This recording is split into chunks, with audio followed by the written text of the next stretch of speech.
భద్రాచలంకి దగ్గరలో చిన్న అరుణాచలం అని పిలువబడే ఈ ద్వాదశ జ్యోతిర్లింగ క్షేత్రం గురించి మీరు ఎప్పుడైనా విన్నారా? ఈ క్షేత్రం ఒక అద్భుతమనే చెప్పాలి.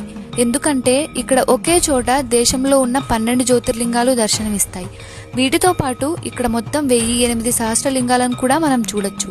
మనం ప్రదక్షిణ చేసేటప్పుడు ఆ 12 జ్యోతిర్లింగాలకు పాళ్లతో నీళ్లతో అభిషేకం స్వయంగా మనమే చేయొచ్చు. అంతేకాదు ఇక్కడ ఇంద్రలింగంతో మొదలుపెట్టి అగ్నిలింగం, యమలింగం, నైరుతిలింగం, సూర్యలింగం, వరుణలింగం, వాయువ్యలింగం, తర్వాత మోక్షద్వారం కూడా కనిపిస్తాయి.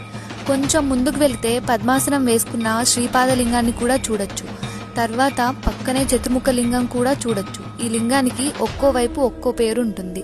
ఇంకా కొంచెం ముందుకు వెళ్తే చంద్రలింగం, మరకతలింగం, కుబేరలింగం, ఈశాన్యలింగం, అర్ధనారీశ్వర లింగం, శ్రీచక్ర శివలింగం, ఇంకా చివరగా పాతాళలింగం దర్శనమిస్తాయి.